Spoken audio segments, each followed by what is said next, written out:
Good morning all of you. My self Suryakant Kumar और आप देख रहे हैं आकांक्षा क्लासेस। पिछले लेक्चर में हम रिप्रोडक्शन के बारे में बात कर रहे थे। रिप्रोडक्शन का एसेक्सुअल पार्ट हो चुका था और सेक्सुअल पार्ट स्टार्ट कर चुके थे। सेक्सुअल पार्ट में मैंने बताया कि सेक्सुअल रिप्रोडक्शन क्या है, सेक्सुअल रिप्रोडक्शन में कौन कौन से पार्ट मेल गेमिट कहलाते हैं, फीमेल गेमिट क्या है, मेल गोनाड्स क्या है, फीमेल गोनाड्स क्या है, फर्टिलाइजेशन क्या कहलाता है, ये सारी बातों पे डिस्कस किया था। आज का हमारा टॉपिक होगा, आज का हमारा लेक्चर होगा कि सेक्सुअल रिप्रोडक्शन में कौन कौन सा इवेंट होता है, कौन कौन से प्रोसेस के द्वारा सेक्सुअल रिप्रोडक्शन कंप्लीट होता है, सेक्सुअल रिप्रोडक्शन होने के लिए सबसे पहला प्रोसेस क्या है। ये सभी बातों पे आज मैं डिस्कस करूंगा। आज आपको ये क्लियर हो जाएगा कि फीमेल के बॉडी में, एक माँ के बॉडी में, माँ के गर्भाशय में, माँ के यूटेरस में एक बच्चे का डेवलपमेंट कैसे होता है। डेवलपमेंट से पहले कौन सी घटना होती है, एक बच्चे बनने के लिए कौन कौन से मटेरियल चाहिए, कौन कौन से हार्मोन्स, कौन कौन से एंजाइम्स और भी जो भी सारी बातों को आज मैं डिस्कस करने जा रहा हूं। इसीलिए आप इस वीडियो को ध्यान से बिना स्किप किए हुए समझने का कोशिश कीजिए। चलिए मैं बात करता हूं टॉपिक पे। आज हमारा टॉपिक है इवेंट्स ऑफ सेक्सुअल रिप्रोडक्शन, यानी सेक्सुअल रिप्रोडक्शन में कौन कौन सी घटना होती है। तो आपको याद रखना होगा कि सेक्सुअल रिप्रोडक्शन में मेनली 3 घटना होती है, 3 इवेंट्स होते हैं। वो 3 इवेंट्स क्या क्या है?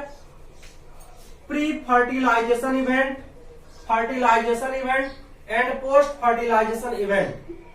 ये प्री फर्टिलाइजेशन क्या है, फर्टिलाइजेशन क्या है एंड पोस्ट फर्टिलाइजेशन क्या। ध्यान दीजिए, प्री दैट मीन्स होता है पहले, प्री का मतलब होता है पहले और पोस्ट का मतलब होता है बाद में।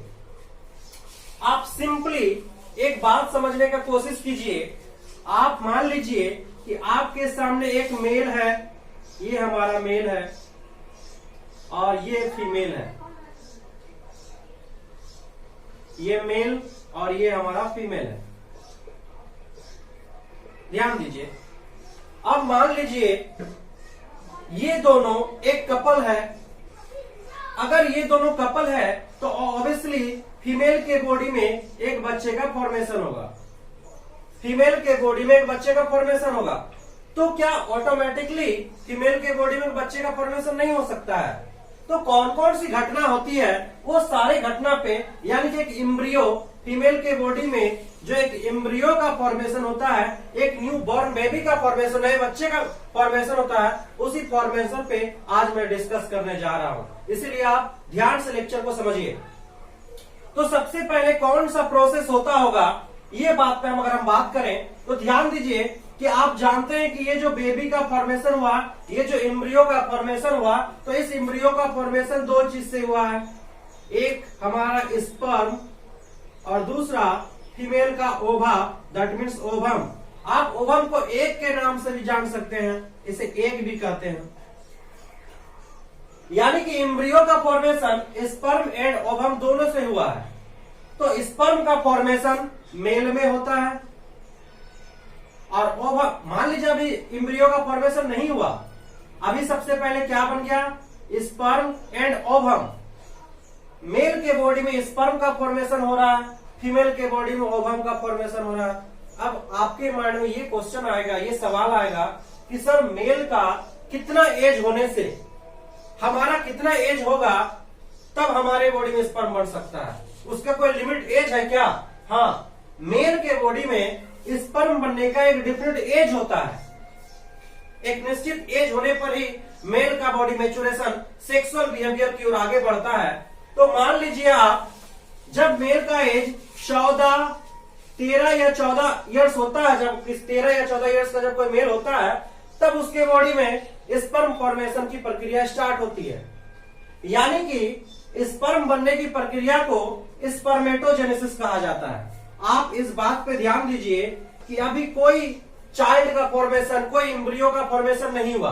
सबसे पहली घटना हमारा होता है स्पर्म का बनना। हमारे बॉडी में स्पर्म बनेगा तभी तो फीमेल के बॉडी में जाएगा। तो फीमेल के बॉडी में जाने से पहले हमारे बॉडी में स्पर्म का बनना जरूरी है। तो अगर स्पर्म हमारे बॉडी में बन रहा है तो ये कौन सी प्रोसेस कहलाती है? तो स्पर्म का बनना स्पर्मेटोजेनेसिस कहलाती है। आप इस बात को नोट कीजिए कि फॉर्मेशन ऑफ स्पर्म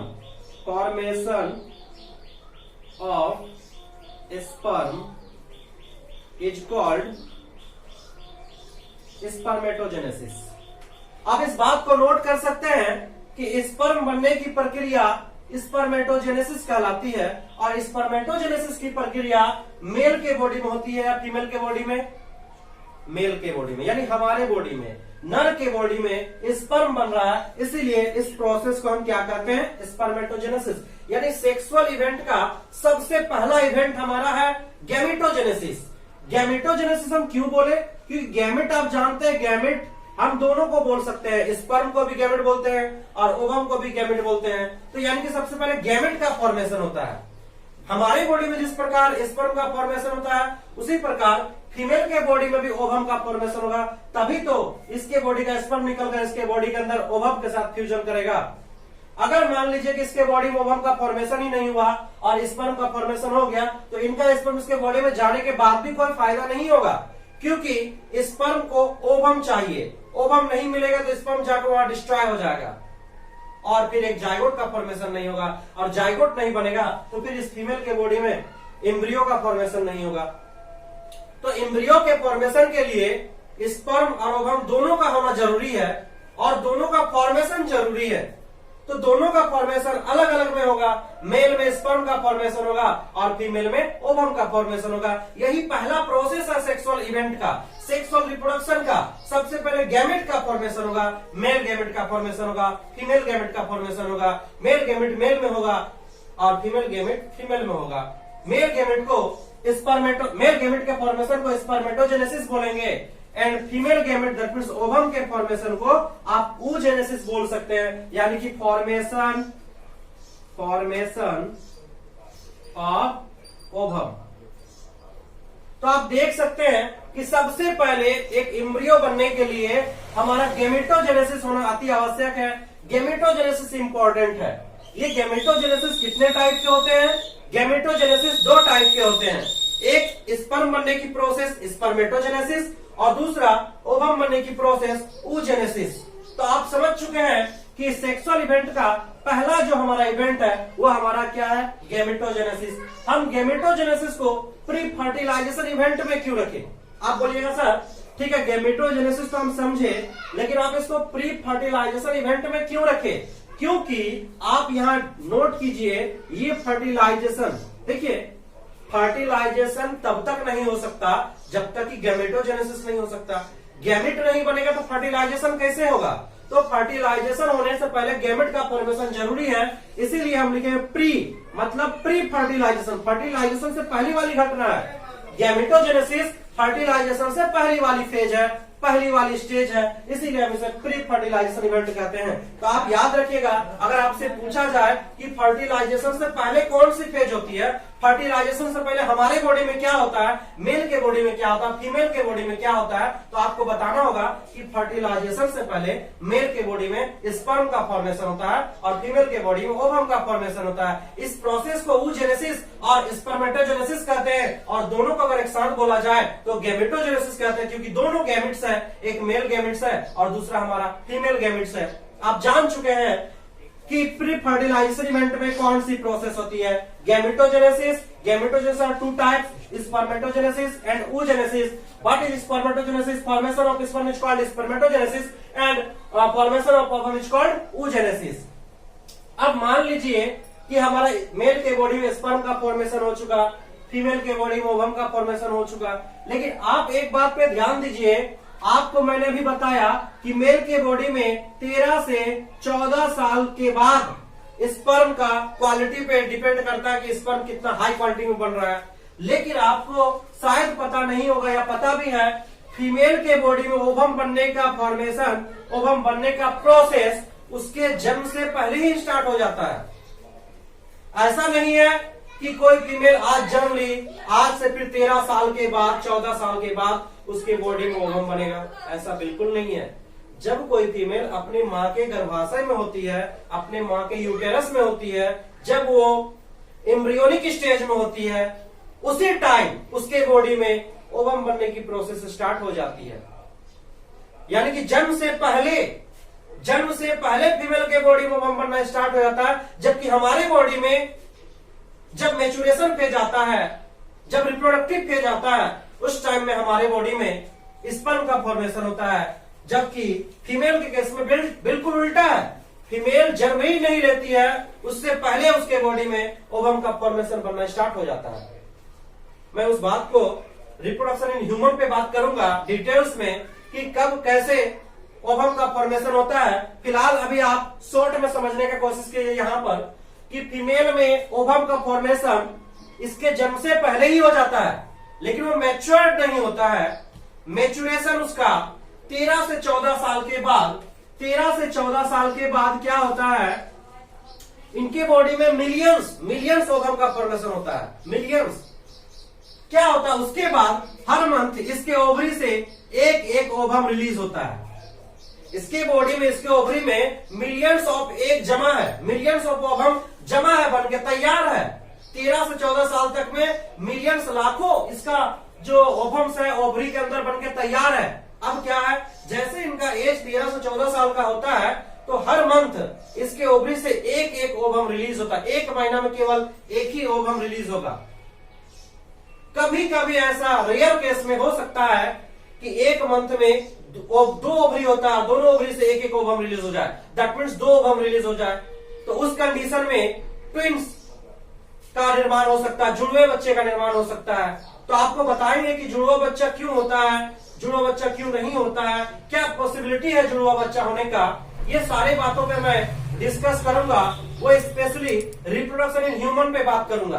फिलहाल आप इतना जानिए कि नॉर्मली मैक्सिमम केस में हर फीमेल में एक मंथ में एक ओवरी से, दोनों में से किसी एक ओवरी से केवल एक ही ओवम रिलीज होता है, और उसी ओवम के साथ मेल का लाखों करोड़ों स्पर्म वहां तक पहुंचने का कोशिश करता है, लेकिन एक ही स्पर्म उस ओवम के साथ फ्यूज कर पाता है, सारा स्पर्म नहीं फ्यूज कर पाता है। इन सारी बातों पे मैं डिस्कस करूंगा। फिलहाल अभी यहां ध्यान दीजिए कि फीमेल के बॉडी में लाखों ओवम है उसको ओवरी के अंदर, लेकिन हर मंथ कितना ओवम निकलता है, एक ही ओवम निकलता है। जबकि हमारे बॉडी में पर डे स्पर्म का फॉर्मेशन होता है, पर डे स्पर्म का फॉर्मेशन। ध्यान दीजिए, तो मैं बात किया कि हमारा गैमेटोजेनेसिस हो गया।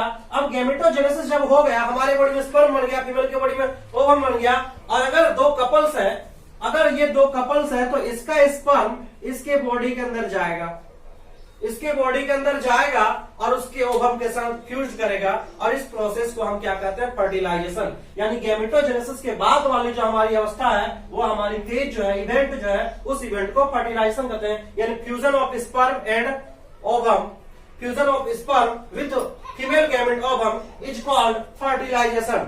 स्पर्म का ओवम के साथ फ्यूजन होना, फ्यूज होना निषेचन कहलाता है, फर्टिलाइजेशन कहलाता है। आप बोलिएगा सर ठीक है, फर्टिलाइजेशन हो गया, फर्टिलाइजेशन के बाद क्या होता है, फर्टिलाइजेशन के बाद फीमेल के बॉडी में ऐसा कौन सा प्रोसेस होता है जो कि बच्चे का फॉर्मेशन हो जाता है। तो चलिए आप इसे नोट कर लीजिए। आप 1 मिनट इसको इरेज कर देते हैं। आप इसे एक बार नोट कर लीजिए कि प्री फर्टिलाइजेशन इवेंट में क्या होता है। आप देख लीजिए, प्री फर्टिलाइजेशन इवेंट में गैमेटोजेनेसिस होता है। गैमेटोजेनेसिस 2 टाइप्स के, spermatogenesis and oogenesis। Spermatogenesis that means formation of sperm is called spermatogenesis, formation of ovum is called oogenesis। तो हमारा प्री फर्टिलाइजेशन इवेंट में ये हुआ। फर्टिलाइजेशन इवेंट में क्या होता है कि फर्टिलाइजेशन इवेंट में जो हमारा स्पर्म होता है और जो हमारा ओवम होता है, वो दोनों फ्यूज होता है, और फ्यूज के बाद जाइगोट का फॉर्मेशन होता है, और इस प्रोसेस को फर्टिलाइजेशन के नाम से जानते हैं हम, फर्टिलाइजेशन। आप देख रहे हैं, उसके बाद फर्टिलाइजेशन के बाद हमारा नेक्स्ट प्रोसेस क्या होता है, पोस्ट फर्टिलाइजेशन इवेंट। यानी फर्टिलाइजेशन के बाद वाली क्या इवेंट है, यानी कि जाइगोट से, एक फीमेल के बॉडी में जो जाइगोट बना, उस जाइगोट से एक एम्ब्रियो का फॉर्मेशन कैसे होता है। तो जाइगोट से एम्ब्रियो बनने की प्रोसेस ये एम्ब्रियोजेनेसिस कहलाती है। और एम्ब्रियोजेनेसिस जो है हमारा, आप याद रखिए, इसे एम्ब्रियोजेनेसिस कहते हैं, एम्ब्रियोजेनेसिस। तो एम्ब्रियोजेनेसिस क्या है? एम्ब्रियो बनने की प्रोसेस है। तो एम्ब्रियो बनने की प्रोसेस कहां से स्टार्ट होती है? जाइगोट से स्टार्ट होती है, एम्ब्रियो बनती है। इस प्रोसेस को एम्ब्रियोजेनेसिस कहते हैं। जैसे स्पर्म बनने की प्रक्रिया को स्पर्मेटोजेनेसिस, ओवम बनने की प्रक्रिया को oogenesis, उसी प्रकार एम्ब्रियो बनने की प्रक्रिया को एम्ब्रियोजेनेसिस कहा जाता है। अब मैं एक फिगर के माध्यम से आपको ये बताना चाहूंगा, ये तीनों इवेंट को बताना चाहूंगा, आप एक बार इसे नोट कर लीजिए। चलिए उसी चीज को एक बार मैं फिर से समझाने का कोशिश कर रहा हूं। ध्यान दीजिए कि आपके सामने एक मेल है,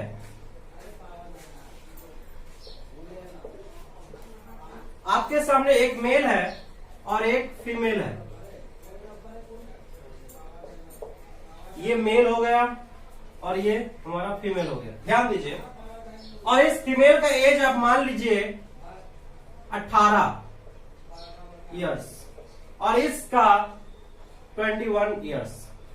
ध्यान दीजिए, दोनों का एज हम बता दिए आपको, क्योंकि अभी एज एक डिफरेंट एज हो जाना चाहिए शादी का भी।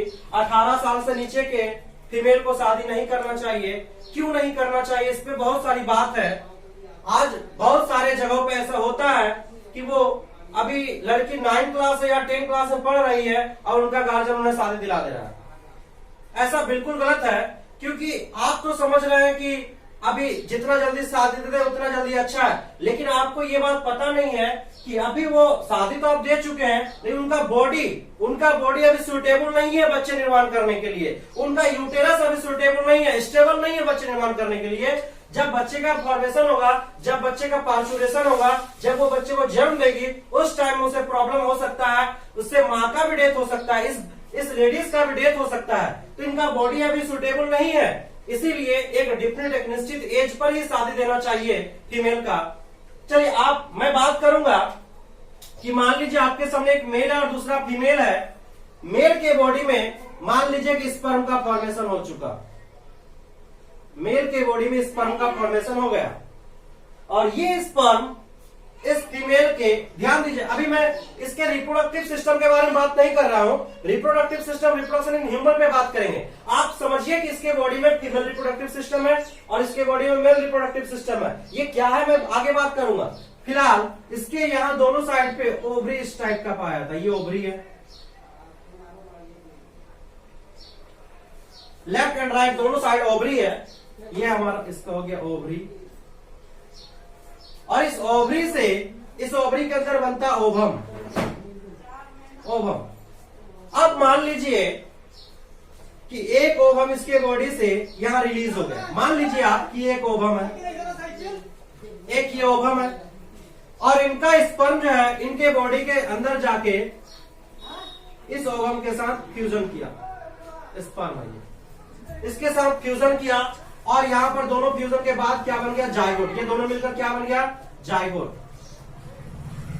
यानी कि सबसे पहले आप देख चुके हैं कि सबसे पहले स्पर्म का फॉर्मेशन हुआ और इसके अंदर ओवम का फॉर्मेशन हुआ। दैट मीन्स सबसे पहले गैमेटोजेनेसिस हुआ। गैमेटोजेनेसिस हुआ, पहला प्रोसेस क्या हुआ? गैमेटोजेनेसिस। फिर दूसरा क्या हुआ? दूसरा प्रोसेस ट्रांसफर ऑफ गैमेट। ध्यान दीजिए, गैमेट का ट्रांसफर हुआ, ट्रांसफर ऑफ स्पर्म। अभी क्या हुआ? Transfer of gamete. गैमेट का ट्रांसफर हुआ from male to female, male से फीमेल के बॉडी में ट्रांसफर हुआ, ना कि फीमेल के बॉडी से मेल के बॉडी में ट्रांसफर हुआ। तो ट्रांसफर हो गया हमारा। तीसरा प्रोसेस ट्रांसफर के बाद क्या हुआ? वो जाके स्पर्म फीमेल ओवम के साथ जाके फ्यूजन किया। दैट मीन्स फर्टिलाइजेशन हुआ, फर्टिलाइजेशन। ये तीसरा प्रोसेस फीमेल के बॉडी में। अब फीमेल के बॉडी पे कहां पर फर्टिलाइजेशन हुआ, कैसे हुआ, इस बात पे मैं अगले वीडियो में, नेक्स्ट वीडियो में डिस्कस करूंगा। फिलहाल अभी आप मेन पॉइंट को समझने की कोशिश कीजिए कि फीमेल के बॉडी में एक एम्ब्रियो का डेवलपमेंट किस प्रकार होता है। आज का हमारा लेक्चर यही है बस। अब ये सब डिलीट कर देते हैं, ये सब मिटा देते हैं। मान लीजिए कि ये फीमेल का यूटेरस है, ये गर्भाशय है जहां पर एक बच्चे का फॉर्मेशन होता है, और यहां पर अब हमारा बन गया एक जाइगोट। क्या बन गया? जाइगोट। यानी फीमेल के यूटेरस में एक जाइगोट का फॉर्मेशन हो चुका। अब इस जाइगोट से, यही जाइगोट से एक बच्चे का फॉर्मेशन होगा।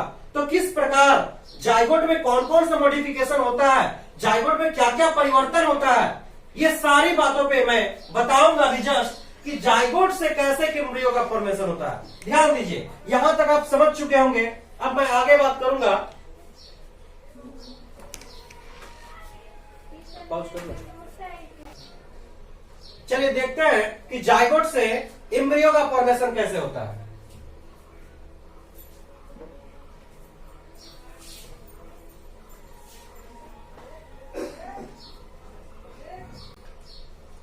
मान लीजिए ये जाइगोट है, ये हमारा जाइगोट है और ये फीमेल के बॉडी में है।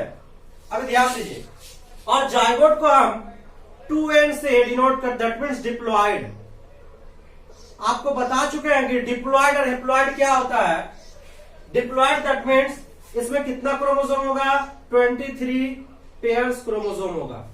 23 पेयर्स क्यों हुआ, क्योंकि इस जाइगोट में स्पर्म का भी क्रोमोसोम है एंड ओवम का भी क्रोमोसोम है। और आप जानते हैं कि स्पर्म में ओनली 23 पीस क्रोमोसोम होता है और ओवम में भी 23 पीस क्रोमोसोम होता है, और दोनों का फ्यूजन से ही जाइगोट का फॉर्मेशन होता है। इसीलिए दोनों का क्रोमोसोम जाइगोट में सम्मिलित है, इसीलिए जाइगोट में 23 पेयर्स क्रोमोसोम, और जिस सेल में भी 23 पेयर्स क्रोमोसोम होगा उसे डिप्लॉयड कहते हैं। अब क्या होगा, अब फीमेल की बॉडी में ये जाइगोट फिलहाल एक सेल है, एक कंप्लीट सिंगल सेल है, और ये सेल में डिवीजन होता है। अब ये अपने आप को बांटने का कोशिश करता है, तो ये 1 से 2 सेल में कन्वर्ट हो जाता है। तो ये हमारा 2 सेल्ड का जाइगोट बन गया, यानी 2 सेल का जाइगोट बन गया। अब क्या होगा, अगला प्रोसेस फिर 2 से, यहां देखिए और एक बात ध्यान दीजिएगा, यहां जो जाइगोट में जो डिवीजन हो रहा है वो डिवीजन माइटोसिस डिवीजन हो रहा है। कैसा division, mitosis division. Mitosis division, mitosis division में क्या होता है, 1 से 2 बनता है, 2 से 4, 4 से 8, 8 से 16, जबकि मियोसिस डिवीजन में 1 से 4, 4 से 16, इस टाइप का मल्टीपल डिवीजन होते रहता है। तो आप देखिए, आपसे ये भी क्वेश्चन पूछा जा सकता है कि जाइगोट में एम्ब्रियोजेनेसिस जो होती है, जो एम्ब्रियो का फॉर्मेशन होता है, उस एम्ब्रियो का फॉर्मेशन कौन से डिवीजन के द्वारा होता है, माइटोसिस डिवीजन या मियोसिस डिवीजन। तो आपको बताना होगा कि एम्ब्रियो के फॉर्मेशन में माइटोसिस डिवीजन के द्वारा एम्ब्रियोजेनेसिस की प्रोसेस होती है। तो जाइगोट एक सेल था, एक सेल से हमारे 2 सेल का फॉर्मेशन हुआ, 2 से हमारे फिर 4 सेल का फॉर्मेशन होने लगा। इस तरह करते 4 से फिर 8, 8 से फिर 16 सेल का फॉर्मेशन होगा हमारे यूट्रस के अंदर। इस टाइप का फीमेल के बॉडी में, फीमेल के यूट्रस में 16 सेल का एक ग्रुप बन जाएगा, एक गुच्छा बन जाएगा, छोटा सा गुच्छा, आपको पता नहीं चलेगा उस टाइम। एक 16 सेल का जब ग्रुप बन गया फीमेल के यूट्रस में, इस ग्रुप ऑफ सेल को मोरुला के नाम से जानते हैं, मोरुला। यानी कि यहां लगभग कितना सेल है, 16 सेल। 16 सेल का एक ग्रुप बन चुका फीमेल के बॉडी के बाद। ये सारा प्रोसेस पोस्ट फर्टिलाइजेशन इवेंट है, यानी फर्टिलाइजेशन तो हो चुका, फर्टिलाइजेशन के बाद ही जाइगोट का फॉर्मेशन हुआ। तो ये पूरा का पूरा प्रोसेस पोस्ट फर्टिलाइजेशन इवेंट समझा रहे हैं हम कि फर्टिलाइजेशन के बाद फीमेल के बॉडी में क्या प्रोसेस होती है। तो आप देख चुके हैं कि यहाँ पर मोरुला का फॉर्मेशन हुआ। अब क्या होता है, मोरुला के बाद ये जो सारा 16 सेल है, ये सारा का सारा 16 सेल किनारे किनारे इस टाइप का सज जाता है, इस टाइप का, और बीच में एक खाली स्पेस बन जाता है, होलो, जिसको ब्लास्टोसील भी कहते हैं। इसे, इस खाली स्थान को, जो इस खाली स्थान है इसके अंदर, इसे ब्लास्टोसील कहा जाता है, ब्लास्टोसील, ब्लास्टोसील। और ये जो स्टेज है, ये स्टेज ब्लास्टुला कहलाता है, ब्लास्टुला।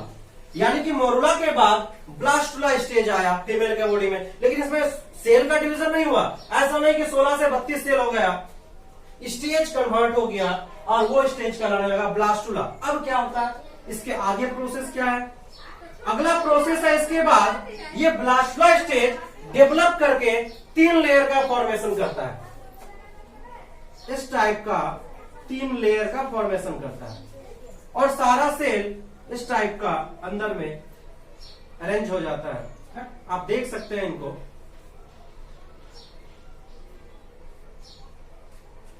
ये सारी घटना फीमेल के यूट्रस में हो रही है। और इस टाइप का जब स्ट्रक्चर बनता है, ये जो स्ट्रक्चर बना, इस स्ट्रक्चर का नाम दिया जाता है गैस्ट्रूला स्टेज।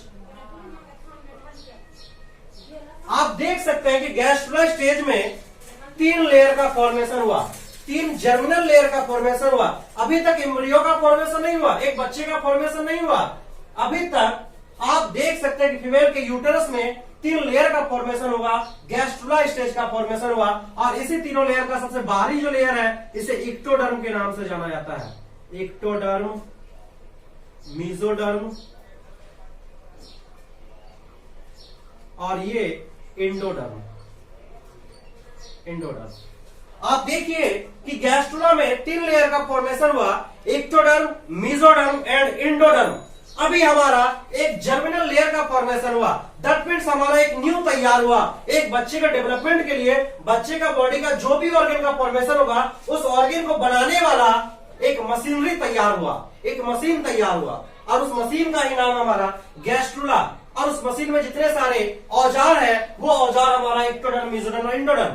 अब क्या होगा, इसी 3 लेयर से आपके सामने जो ये 3 लेयर दिख रहा है, इसी 3 लेयर से एम्ब्रियो का पूरा पार्ट बनेगा। एक बच्चे का हर एक ऑर्गन का फॉर्मेशन होगा। ब्रेन, आंख, नाक, कान, heart, lungs, intestine, all parts का डेवलपमेंट इसी 3 लेयर से होता है। इसीलिए हम इस 3 लेयर को जर्मिनल लेयर के नाम से जानते हैं। हमारा जो फॉर्मेशन हुआ, हमारा जो निर्माण हुआ इसी तीनों लेयर से ही हुआ है। इसीलिए इसे हम जर्मिनल, ये जन्म किया, ये उत्पन्न किया, ये फॉर्मेशन किया हमारे एक एम्ब्रियो का, इसीलिए इसे जर्मिनल लेयर कहते हैं। अब देखिए, अब इस 3 लेयर से कौन सा पार्ट क्या बनेगा ये मैं बताऊंगा कि इक्टोडर्म से हमारे बॉडी का कौन सा पार्ट बना है। हर ऑर्गन अलग अलग लेयर से बना। ऐसा नहीं है कि मान लीजिए हमारा हार्ट का फॉर्मेशन, एग्जाम्पल पे मानते हैं, मान लीजिए हमारा हार्ट का फॉर्मेशन इक्टोडर्म से हुआ है, हार्ट का फॉर्मेशन इक्टोडर्म से हुआ है, तो ये जरूरी नहीं कि हार्ट के बगल में जो लंग्स है वो भी इक्टोडर्म से बना हो। वो मीजोडर्म से ही बना हो सकता है, इंडोडर्म से ही बना हो सकता है, या इक्टोडर्म से भी बना हो सकता है। ये कोई गारंटी नहीं है कि हार्ट के बगल में जो चीज है उसी चीज से बना हो। हाँ, हमारे इस 3 लेयर से ही पूरे पार्ट बना हुआ है, इसका गारंटी है। इस चीज का गारंटी है ये तीनों लेयर से ही हमारे पूरे बॉडी का पार्ट बना है।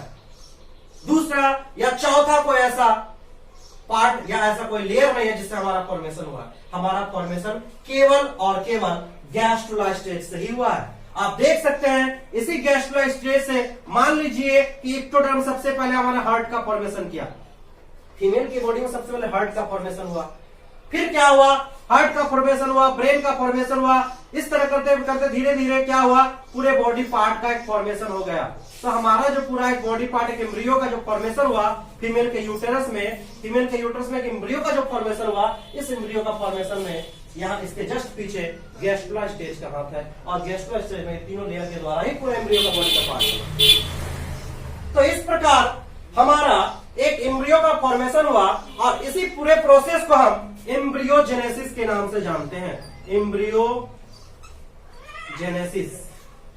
इसे हम एम्ब्रियोजेनेसिस के नाम से जानते हैं। और हमारा एम्ब्रियो बनने में जो ड्यूरेशन लगता है, जो टाइम लगता है मनुष्य में, वो 9 मंथ का होता है। आप जानते होंगे 9 मंथ में ही गेस्टेशन पीरियड होता है, एक कंप्लीट बच्चे का डेवलपमेंट होता है। कभी कभी कोई बच्चा 8 महीने में ही बाहर निकलता है, वो इमेच्योर्ड बच्चा होता है, LBW होता है, लो बर्थ वेट हो सकता है, उनका वजन कम हो सकता है, वो बच्चा टिक नहीं सकता, वो ज्यादा दिन तक रह नहीं सकता, सर्वाइव नहीं कर सकता। हाँ, अगर आप प्रॉपर ट्रीटमेंट कर रहे हैं, उनका आईसीयू में एडमिट कर रहे हैं, उसका प्रॉपर ध्यान रख रहे हैं, तो किसी तरीके से वो बच्चा बच सकता है। 7 महीने में भी बच्चे का फॉर्मेशन, बच्चे रिलीज हो जाता है, पार्चुलेशन हो जाता है किसी फीमेल से। लेकिन ये बच्चा इमेच्योर्ड होता है, ये कंप्लीट मेच्योर्ड नहीं होता। ये बच्चा का सर्वाइव करने का रेशियो घट जाता है। लेकिन जो बच्चे का 9 मंथ में कंप्लीट प्रॉपर पार्चुलेशन होता है, वो बच्चा एक हेल्दी बच्चा का फॉर्मेशन होता है, एक हेल्दी बच्चा रिलीज होता है। तो आप एक डिजीज जानते होंगे, LBW एक चाइल्ड के रिलेटेड डिजीज है, लो बर्थ वेट कहते हैं इसको। कभी कभी बच्चा का जो नॉर्मली जब बच्चा बाहर निकलता है अपने माँ के गर्भाशय से, यूट्रस से जब बाहर पार्चुलेशन जब होता है तो उनका वेट कम हो जाता है। अब वेट कम क्यों होता है इस पर मैं डिस्कस करूंगा। इसमें मैं बताऊंगा कि किसी फीमेल के बॉडी के अंदर में बच्चे का जो डेवलपमेंट होता है, बच्चे का डेवलपमेंट के दौरान उनको किस किस बातों पे ध्यान देना चाहिए, कौन कौन सा केयर करना चाहिए, गर्भाशय टाइम में ही, वो प्रेगनेंसी टाइम में ही अपने बच्चे का किस प्रकार केयर करे, जो कि पार्चुरेशन के दौरान या पार्चुरेशन के बाद बच्चे को किसी प्रकार का प्रॉब्लम ना हो, किसी प्रकार का डिजीज ना हो। इन सारी बातों पे मैं आपको बताऊंगा। वो लेक्चर नेक्स्ट लेक्चर में बताऊंगा, रिप्रोडक्शन ह्यूमन पे बात करूंगा मैं। तो फिलहाल आप यहाँ ध्यान दीजिए कि कभी कभी कोई बच्चा जब रिलीज होता है फीमेल के बॉडी से, तो उनका बॉडी का वजन कम होता है, जिसे हम लो बर्थ वेट भी कहते हैं, लो बर्थ वेट। तो ये LBW के नाम से जाना गया। तो आप जान चुके हैं अब तक कि सेक्स और रिप्रोडक्शन में कौन कौन सा इवेंट है। अब मैं नेक्स्ट बताऊंगा कि इनके आगे कौन सी इवेंट होती है। चलिए अब मैं बात करूंगा कि आप जानते हैं कि मेनली जितना भी एनिमल्स है, लगभग जितना भी हायर एनिमल्स है, लगभग सारे का जो रिप्रोडक्शन होता है, जो सेक्सुअल रिप्रोडक्शन होता है, फर्टिलाइजेशन बहुत ही इंपॉर्टेंट है। सेक्सुअल रिप्रोडक्शन और फर्टिलाइजेशन बहुत ही इंपॉर्टेंट है, लेकिन कुछ कुछ ऐसा प्लांट है या कुछ ऐसा एनिमल है जिसमें सेक्सुअल रिप्रोडक्शन तो होता है, लेकिन बिना फर्टिलाइजेशन का, बिना निषेचन का भी ऑफस्प्रिंग का फॉर्मेशन हो सकता है। आप ध्यान दीजिए कि पार्थेनोजेनेसिस एक ऐसी प्रोसेस है। क्या पार्थेनोजेनेसिस पहले पढ़ते हैं, डेवलपमेंट ऑफ एम्ब्रियो। एक एम्ब्रियो का विकास होता है फ्रॉम ओवम, ओवम से विकास होता है विदाउट फर्टिलाइजेशन, बिना फर्टिलाइजेशन का। बिना फर्टिलाइजेशन का भी यह संभव है, यह पॉसिबल है कि एक एम्ब्रियो का फॉर्मेशन हो सकता है। तो जब बिना फर्टिलाइजेशन का किसी एम्ब्रियो का फॉर्मेशन हो रहा है, तो ये प्रोसेस पार्थेनोजेनेसिस कहलाती है। ऐसा प्रोसेस आपको हनी बी में देखने को मिल सकता है। हनी बी में बिना फर्टिलाइजेशन के हनी बी के सारे मेंबर नहीं, देखिए हनी बी का 3 मेंबर है, क्वीन, ड्रोन एंड वर्कर। मैं आपको नेक्स्ट लेक्चर में बताऊंगा ये तीनों के बारे में कि क्वीन, आप देखे होंगे कहीं मधुमक्खी का अगर छत्ता है किसी टहनी में, अगर मधुमक्खी का छत्ता है और इस छत्ते में बहुत सारे मधुमक्खी है, एक बड़े से छत्ता में लगभग 60,000 मधुमक्खी हो सकती है। एक बड़े से छत्ता में लगभग 60,000 मधुमक्खी हो सकती है, और 60,000 में से केवल और केवल एक ही मधुमक्खी फीमेल होगी, क्वीन होगी, रानी होगी। उस पूरे छत्ता में से एक ही ऐसा मधुमक्खी होती है जो क्वीन होती है। उनमें से लगभग 100 मधुमक्खी ऐसा होती है, 100 हनी भी ऐसा होता है जो ड्रोन कहलाता है, और बाद बाकी सारे के सारे वर्कर कहलाते हैं। वो सारे के सारे वर्कर्स का काम है शहद लेके आना, किसी फ्लावर से जूस लेके आना और उसके कॉम में मधुमक्खी के छत्ता में लाके डालता है। यानी कि जितना भी एक्स्ट्रा काम है वर्कर का, आज हमारे लाइफ में, रियल लाइफ में जो हम वर्कर जिसे समझते हैं, अपने घर का हर काम को वर्कर के द्वारा करवाते हैं, हर चीज को वर्कर के द्वारा करवाते हैं। तो एक हमारा जो इंसेक्ट है, ये हनी इंसेक्ट, हनी बी जो इंसेक्ट है, ये भी एक प्रकार का सोशल बिहेवियर फॉलो करता है। इसे सोशल इंसेक्ट कहा जाता है, सामाजिक इंसेक्ट है ये। हमारे तरह ही इनका भी एक लाइफ है, इनका भी राजा रानी है, इनका भी वर्कर है, इनका भी सोल्जर है। हमारे तरह भी ये भी जिंदगी जीता है। तो आपको मैं बताऊंगा कि क्वीन का क्या काम है, ड्रोन का क्या काम है, वर्कर्स का क्या काम है। वर्कर स्ट्राइल होता है या फर्टाइल होता है। स्ट्राइल दैट मीन्स की जो बच्चे का डेवलपमेंट नहीं कर सकता, फर्टाइल दैट मीन्स जो बच्चे का निर्माण कर सकता है। क्वीन फर्टाइल होती है या स्ट्राइल होती है। ये सारे बातों पे मैं नेक्स्ट लेक्चर में बात करूंगा। फिलहाल आप इतना ध्यान दीजिए कि ऐसा एग्जाम्पल बिना फर्टिलाइजेशन का भी एक एम्ब्रियो का फॉर्मेशन हो सकता है। तो ऐसा एग्जाम्पल हमारा हनी बी है, और हनी बी का पालन भी किया जाता है, कल्चर भी किया जाता है। इस कल्चर को हम एपीकल्चर के नाम से जानते हैं, मधुमक्खी पालन। मधुमक्खी पालन करने से बहुत सारे फायदे होते हैं। मधुमक्खी पालन किस तरीके से किया जाता है, क्या क्या सावधानी आपको मानना पड़ेगा, क्या क्या सावधानी को फॉलो करना पड़ेगा, ये मधुमक्खी पालन में सिखाया जाता है। आप ध्यान दीजिएगा कि हनी बी के कल्चर को एपीकल्चर कहा जाता है। ये क्वेश्चन इंपॉर्टेंट है, ये पूछा जा सकता है ऑब्जेक्टिव में। मधुमक्खी 3 टाइप के होते हैं, 3 कैटेगरीज में बांटे हैं, क्वीन, ड्रोन एंड वर्कर्स। आप बता दें आपको, एक हनी जो कॉम होता है, हनी कॉम, एक मधुमक्खी के छत्ता में लगभग 60,000 हनी पाया जा सकता है। एक मीडियम या लार्ज हनीकॉम्ब में लगभग 60,000 हनी पाया जाता है। उसमें से केवल एक ही क्वीन होती है, और ड्रोन लगभग 100 ड्रोन होता है, और वर्कर्स, ये दोनों को छोड़ के जितना भी संख्या होगा सब वर्कर्स का होगा। कैसे एक क्वीन जब स्वार्मिंग करती है, जब एक क्वीन, मान लीजिए किसी प्रकार से इस छत्ता पे कोई तूफान आ गया, कोई पत्थर चला दिया, ये छत्ता डिस्ट्रॉय हो गया, अब इनके सारा हनी जो है, सारा हनी भी जो है वो एक स्थान से दूसरे स्थान तक जाती है, स्वार्मिंग करती है। तो क्या होता है उस टाइम में, हनी बी में जो क्वीन हनी बी होती है वो सबसे आगे आगे होती है, उड़ती जब है तो वो सबसे आगे आगे होती है, और उसके जस्ट पीछे 100 ड्रोन उड़ रहा है। ध्यान दीजिए, सबसे आगे क्वीन, उसके जस्ट पीछे 100 ड्रोन, और उसके पीछे सारे वर्कर्स, सब उड़ रहा है आसमान में। वो नजारा सोचिए कैसा होगा। तो आसमान में जब क्वीन उड़ती है तो उसमें से 100 ड्रोन में से क्या होता है कि एक ड्रोन ऐसा होता है जो उड़ते उड़ते ही मेटिंग की प्रोसेस करती है उस क्वीन के साथ। मान लीजिए आप, ये क्वीन का बॉडी है और ये ड्रोन का बॉडी है, ये ड्रोन हो गया, ये क्वीन हो गया। तो क्वीन के बॉडी में ओवम का फॉर्मेशन होगा, यहां पर ओवम बनेगा। मान लीजिए 100 ओवम है, इसके बॉडी में 100 ओवम है, और एक ड्रोन उड़ते उड़ते इसके साथ मैटिंग, जैसे नेप्चुरल फ्लाइट के नाम से जानते हैं हम पढ़ेंगे। तो क्या होगा, इनके बॉडी में मान लीजिए 50 ही स्पर्म है और इसके बॉडी में 100 ओवम है। तो क्या होगा, ये 50 स्पर्म तो इसके पास चला जाएगा और 100 ओवम है, तो 50 स्पर्म 50 ओवम के साथ तो फ्यूजन करेगा और उससे हनी बी का फॉर्मेशन होगा। लेकिन बचा जो 50 ओवम एक्स्ट्रा, और 50 ओवम 50 स्पर्म 50 ओवम के साथ फ्यूजन किया, जो बचा 50 एक्स्ट्रा ओवम, वो उसको तो फर्टिलाइजेशन नहीं हुआ, उसमें तो फर्टिलाइजेशन प्रोसेस नहीं हुआ, तो उससे एक नया क्वीन का डेवलपमेंट होगा। तो ये प्रोसेस कहलाएगी पार्थेनोजेनेसिस। यानी उस 50 ओवम में फर्टिलाइजेशन की प्रोसेस नहीं हुआ और उसी ओवम से, उसी अनफर्टिलाइज्ड ओवम से न्यू हनी बी का फॉर्मेशन होगा। ये प्रोसेस हमारा पार्थेनोजेनेसिस कहलाता है। मैं अगले वीडियो में बताऊंगा कि पार्थेनोजेनेसिस कौन से हनी बी में होता है, कैसे होता है। आज के लिए इतना ही, धन्यवाद। वीडियो को सब्सक्राइब करें, लाइक करें एंड शेयर जरूर करें। In this video then we'll look at the beginning of development, looking into the ovary at an unfertilized egg. It then gets fertilized by sperm which travel down the fallopian tube. So here millions of sperm coming along.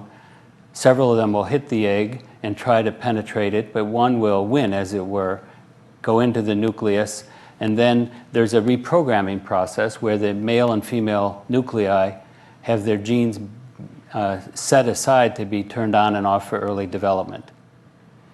Here you see early cleavage stages occurring, and this is one of the early growth phases. As the embryo moves down the fallopian tube, it's going to form an important stage called the blastocyst here in a few seconds. Of course, in real life that takes days, about 5 days. At this stage then, I'd like to draw your attention to the inside of the blastocyst, where there are cells called the inner cell mass, which I'll be abbreviating as ICM. Those are the cells that make the entire animal, and the outer cells give rise to the placenta and other supporting tissues. At this stage, the embryo implants into the wall of the uterus. This is when a pregnancy is really initiated. And now we'll see those blue inner cell mass cells form a disc, and then as the cells continue to grow, they change their physical positions, their kind of geographical relationship to one another. And you'll see that represented here as this disc gets transformed into an embryo. Those lines represent sites where cells are migrating in and out. And here's an important stage when the 3 beginning layers of the embryo, the so-called germ layers, are formed, and I'll come back to that in a few minutes. As development proceeds, there's more growth and movement of cells. It'll begin to form a neural tube. Here it turns, and appendages start to bud out. You see the head forming and the eye. And then eventually we get a small embryo, and some months later, of course, this would be born as a young baby.